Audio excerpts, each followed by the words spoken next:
Bonjour à tous et bienvenue dans cette vidéo où je vais vous présenter la dernière création de Linné in the Moon qui s'appelle Light in the Darkness Oracle. Alors, si vous suivez ma chaîne, vous avez déjà vu une autre de ses créations qui s'appelait Healing. Zut, je me rappelle plus du titre exact. Alors, Linné in the Moon, elle s'est lancée dans la création d'oracles en même temps qu'elle faisait son parcours, en fait, un parcours spirituel. Donc, ce sont les jeux qu'elle a créés, ce sont des jeux de guérison et des jeux spirituels, mais qui sont aussi des oracles. Donc, celui-ci, il a été créé pendant une sorte de concours qui s'appelle Colactober 2021. Donc c'est un peu comme le Inktober 2021 où des personnes font des dessins à l'encre tous les jours d'octobre sur des thèmes, je crois qu'il y a un thème à chaque fois. Là ici, c'est la même chose, mais avec des collages. Et pour celui-ci, elle s'est lancée dans le collage numérique. Et donc voilà, c'est de là qu'est né ce jeu. Alors je trouve que c'est intéressant parce que c'est une démarche de travail personnel, c'est une démarche de découverte, c'est une démarche aussi inspirante pour les autres. Et nous avons donc ce jeu qui arrive dans une petite pochette, très jolie petite pochette, avec un format de carte à jouer. Donc petit format avec ce type de, c'est linen, je sais pas comment ça se dit en français. Le revêtement, donc les cartes, elles sont de bonne qualité, hein, elles sont assez rigides, mais sans l'être trop, donc elles sont très faciles à mélanger. Elle fait quelque chose d'original aussi. On a le numéro des cartes au dos, donc je l'ai remis dans l'ordre. J'espère que je ne me suis pas trompée pour pouvoir vous donner le titre des cartes. Parce que à partir de ce numéro, on va aller chercher la signification des cartes dans un petit guide numérique.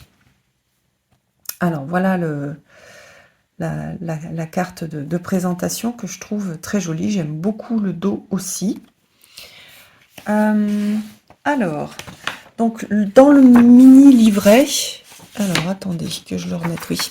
Dans le mini livret, on a la présentation, l'explication de ce Colactober, donc de collage, une explication du titre et de l'esprit du jeu. Donc c'est Light in the Darkness, c'est la lumière dans les ténèbres. Voilà, donc voilà, le jeu précédent, c'est le Mystic Healing Oracle. Voilà, alors c'est un peu, elle explique le processus de création. Moi, j'ai un petit peu aussi le même, hein, c'est-à-dire on est parfois appelé par quelque chose enfin, en tout cas, moi, j'ai toujours l'impression que c'est quelque chose qui vient un peu de l'extérieur, un peu mystérieux, et puis donc, on suit un peu le fil qui nous est présenté. Donc les ténèbres précèdent toujours la lumière. La progression dans la froide obscurité hivernale rappelle la descente de Déméter à la recherche de sa fille Perséphone, enlevée par Hadès. Donc c'est la mythologie grecque. Déméter, mère éplorée et combative, descend aux enfers et remonte avec sa fille, rendant à la terre lumière et fertilité. Donc bien sûr, ce n'est qu'une histoire parmi d'autres. Les traductions de porteurs de lumière sont très anciennes et existent certainement depuis la nuit des temps. Mais c'est celle qui s'est imposée et qui du reste filtre dans de nombreuses créations depuis quelques années dans le domaine spirituel, ce qui d'après moi n'est pas un phénomène de mode, mais bel et bien une communication de l'invisible pour nous guider. Donc elle a certaines citations qui lui plaisent. Donc entreprendre un voyage dans les ténèbres est effrayant, mais aussi porteur d'espoir et d'enseignement. Donc on a cette idée de voyage dans les ténèbres à travers ce guide. Donc elle parle, donc je vais pas tout vous lire, mais donc on a cette idée de travailler donc avec certaines déesses, donc il y a certaines qui sont liées aux énergies de destruction, de transformation, donc Hadès, Kalima, Sekhmet. Et puis, voilà, le dos des cartes, ça correspond à une comète. voilà, bon, je vous laisserai le découvrir, je vais pas tout vous expliquer. Alors après, il y a des petits conseils pour les gens qui n'ont pas l'habitude de tirer les cartes. Voilà, alors ensuite, une proposition de tirage qui a été créée par Rebecca de Crow Sister. Voilà, quelle est la lumière à laquelle j'ai rêvé durant l'obscurité sacrée? Quelle lumière souhaite traverser le voile? Quelle lumière mes ancêtres me demandent-ils de découvrir? Quelle est la lumière que je ressens dans la plante de mes pieds? Donc, elle est très très intéressante, cette proposition. Je ne l'ai pas encore faite, je ne l'ai pas beaucoup utilisé, hein, ce jeu pour l'instant, je l'ai juste découvert, je suis en période de découverte. Donc c'est un tirage que j'ai très envie de faire. Et ensuite, nous avons les mots-clés. Alors, les mots-clés, ils sont articulés autour de Dieu, de déesse, de symboles aussi, et d'archétypes. Donc voilà. Et je vous montre, donc on a des mots-clés. Alors, je vais vous montrer, on va les découvrir une à une, et je vous dirai le mot, on va dire, principal, je vais le lire en même temps, comme ça vous pourrez vous rendre compte, non, je vais mettre sur le côté, vous pourrez vous rendre compte de la signification de la carte. Alors ici, c'est la carte numéro 1, et c'est la carte d'Hadès, de la mort, de la renaissance, des situations douloureuses. Ensuite, nous avons cette deuxième carte qui est Kalima. Voilà, jaillissement, la destruction, la reconstruction. Elle est très très belle. J'adore cette carte. D'ailleurs, j'aime beaucoup les cartes. J'aime beaucoup ce qu'elle a fait. Je trouve qu'il y a un aspect. C'est sombre évidemment, mais il y a une sorte de travail avec le cœur qui transparaît à travers ces illustrations et que je trouve très intéressant. Alors là, on a Perséphone. Alors le guide est indispensable, je trouve. Ça serait dommage de ne pas utiliser le petit guide et les mots-clés. Je me demande si je ne vais pas les rajouter sur les cartes. J'en sais rien, je vais voir. Donc là, on a les moires, vous voyez, les tisseuses, et Hécate, avec la destinée, le vieillissement. Les thèmes sont super intéressants. Le jeune prince, les capacités extrasensorielles, la richesse, l'enfant, le sacré. Artémis, l'ange protecteur. Le 7, le masque, le bouclier. C'est un jeu, je pense, dont on aura besoin, enfin vous aurez besoin au départ du petit guide, mais plus on l'utilise, plus en fait on va reconnaître, on va créer un lien, on va reconnaître tout de suite les significations. Donc là c'est la mère, la personne de confiance, le maternage. On fera un petit tirage à la fin. Le 9, Cybèle, la résilience, l'apprentissage. La carte 10, je vais aller un petit peu plus vite, c'est Durga, justice, espoir, transformation. Horus, Isis, clairvoyance, vision, vision créatrice. Donc là, on a deux dieux égyptiens. Alors là, c'est le cauchemar. Oh, mais je me trompe, je pense. Hein. Oui, c'est ça, il me semblait bien. Ça, c'est les décombres et la guerre. J'étais étonnée aussi. Voilà, là, c'est bon. On retrouve Horus, Isis. La 13, c'est le cauchemar, présage. 14, découverte invisible. Alors, les préjugés, le déni, le voyage, les changements. Alors, la carte 17, c'est la carte de l'abondance, de l'épanouissement. La carte 18, c'est la libération. L'enfant intérieur qu'on voit derrière. Alors, la 19, la réunification.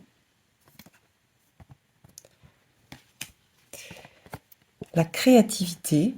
la création, courage, volonté, affronter, âme sauvage, sagesse ancestrale, désir, sexualité, rencontre amoureuse, union sacrée. Alors, illusion, faux semblant, belle carte. Ah, j'adore celle-ci, elle est magnifique. Alors, 25, amour, espoir, amour, romantisme. Le retour du soleil, la fin de l'hiver. En vous les montrant, je m'aperçois qu'on peut très bien les utiliser aussi un peu comme un petit Lenormand. Je pense que les gens qui ont l'habitude de la cartomancie type petit Lenormand ou alors, vous savez, des cartes à jouer, vous allez pouvoir aussi l'utiliser pour faire des tirages de cartomancie. Donc très divinatoire. 27, violence, domination. La 28, l'inconscient secret profond se taire, parler, ornière, ombre. Non, ornière, blocage. 29, contrôle, narcissisme, réseaux sociaux. Très intéressante. C'est intéressant d'avoir mis ça. Il y a vraiment des thèmes, je trouve, qui sont très intéressants et vraiment brillants. Alors, la 30, la force, la magie intérieure, déplier ses ailes. Yes. Ah, Sekhmet. Oui, animal de pouvoir, lion, guérison, changement. Je suis très contente de voir Sekhmet. Je trouve qu'elle va très bien dans ce jeu. Addiction, démon intérieur, fuite. La convivialité, la joie, la musique, la thérapie, réenchanter sa vie. Code d'honneur, conflit, braver les contingences, courage, sacrifice. Et waouh, Déméter avec la comète. La lumière transcendée, découverte. C'est un jeu qui est petit, mais qui a énormément de profondeur. Et est-ce qu'on pourrait se faire un tirage avec juste une des propositions? J'ai vraiment imprimé ça, pas correctement. Voilà. Quelle est la lumière à laquelle j'ai rêvé durant l'obscurité sacrée? Quelle lumière souhaite traverser le voile? Voilà. On va faire ça. Ah, bah voilà, ça c'est pour le premier. Et c'est celui que je vais choisir. Alors, hop.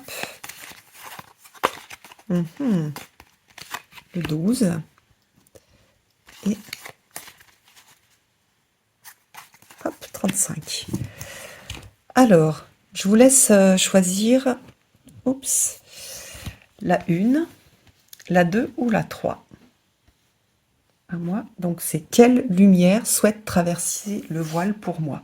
Donc, qu'est-ce qui vient, par exemple, de... Enfin, c'est très travail spirituel ou psychologique. Hein. Qu'est-ce qui est dans l'ombre, dans l'inconscient, qui est caché, en fait, et qui pousse, en fait, et qui a besoin d'éclore pour que je puisse soit le traiter, soit le découvrir. On va voir comment ça se présente. Ça sera certainement différent en fonction des cartes. Alors, donc moi j'ai choisi la première, c'est la 29. Ah. Alors, contrôle, narcissisme, réseaux sociaux, sur les charbons ardents, messages incessants, overdose, burn-out. Donc voilà, par exemple, pour les personnes qui ont cette carte-là, donc moi, c'est se déconnecter des réseaux sociaux, de l'aspect narcissique des réseaux sociaux, du fait d'être super centré sur soi-même, d'être sur la peut-être aussi la comparaison avec les autres. C'est quelque chose qui est très toxique, hein, déjà pour l'ego, pour la construction de soi. Donc il y a besoin, quand on utilise les réseaux sociaux, toujours besoin de faire une pause et en tout cas de prendre de la distance par rapport aux réseaux sociaux.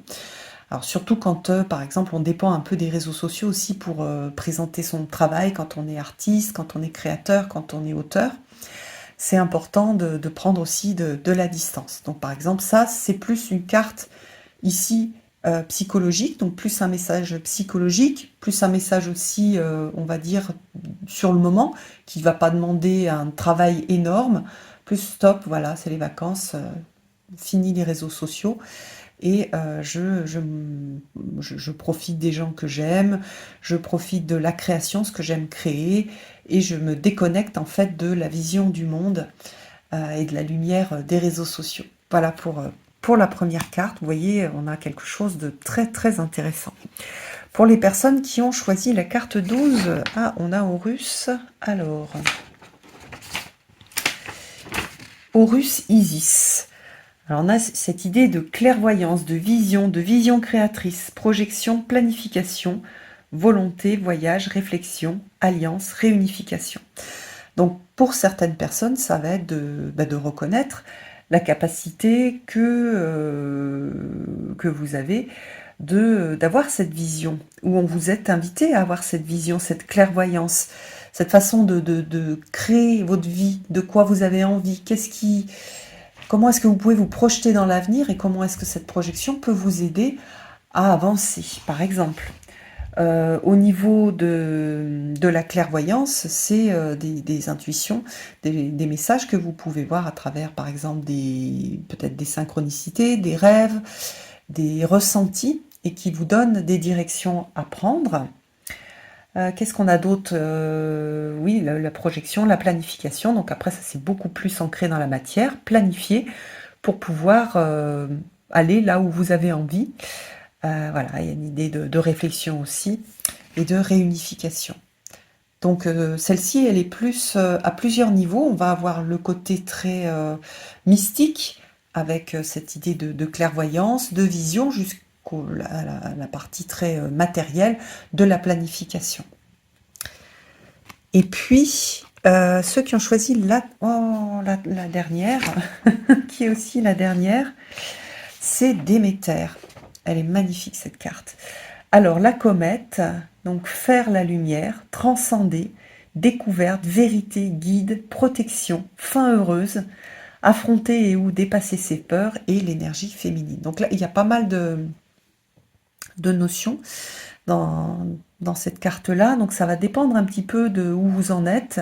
On a cette idée de faire la lumière, ça c'est sûr, de découvrir quelque chose, de trouver la vérité, d'être guidé vers la vérité, vérité intérieure, une vérité ancestrale par exemple, puisqu'on a cette idée de protection aussi. C'est une carte assez positive, hein, puisqu'on a l'idée de la fin heureuse. Et puis, cette fin heureuse, peut-être qu'elle va venir du fait que vous allez dépasser, affronter vos peurs et peut-être découvrir la partie féminine en vous. Donc, c'est peut-être la peur de cette partie féminine, que vous soyez un homme, une femme, la peur de cette sensibilité. Donc, ce dépassement des peurs, c'est aussi dépasser cette sensibilité qui est peut-être associée à une fragilité et qui en fait non, qui est une force aussi.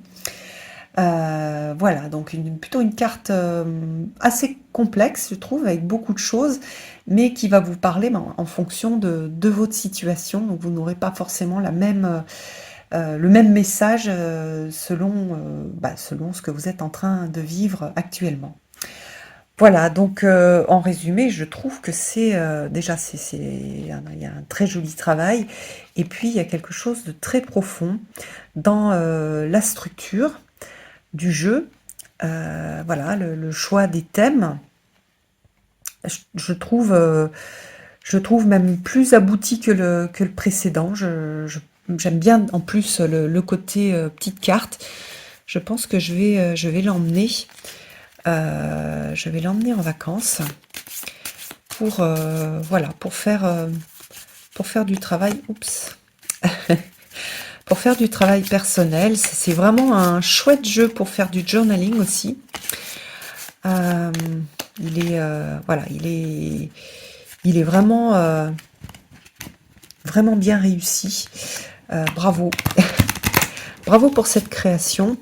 On a 35 cartes, mais il y a vraiment 35 petites cartes, mais il y a un gros potentiel dans ce jeu-là. Et en tout cas, ça correspond aussi à ma façon de travailler, aux ombres aussi que moi je rencontre. Donc, il y a, voilà, c'est un jeu que j'aime beaucoup et que j'ai hâte de plus découvrir à travers des tirages. Hein. C'est souvent un jeu, on va créer une relation en l'utilisant. Voilà, c'est en l'utilisant qu'on crée une relation particulière. Et petit à petit, je pense que je sais pas. J'aime bien aussi les thèmes différents qu'elle a mis dans ses cartes. Donc je pense que je garderai quand même les mots-clés, mais je vais me les mettre sur juste un papier que je pourrais plier et mettre dans le petit sac. En plus, il est facile à amener de partout, donc c'est aussi un bon point pour lui. Et puis j'aime bien ce côté des comètes. Au mois d'août, c'est pile poil la bonne saison aussi pour travailler avec ces énergies de comètes. Voilà, je vous embrasse tous et je vous donne rendez-vous pour une prochaine vidéo. À bientôt!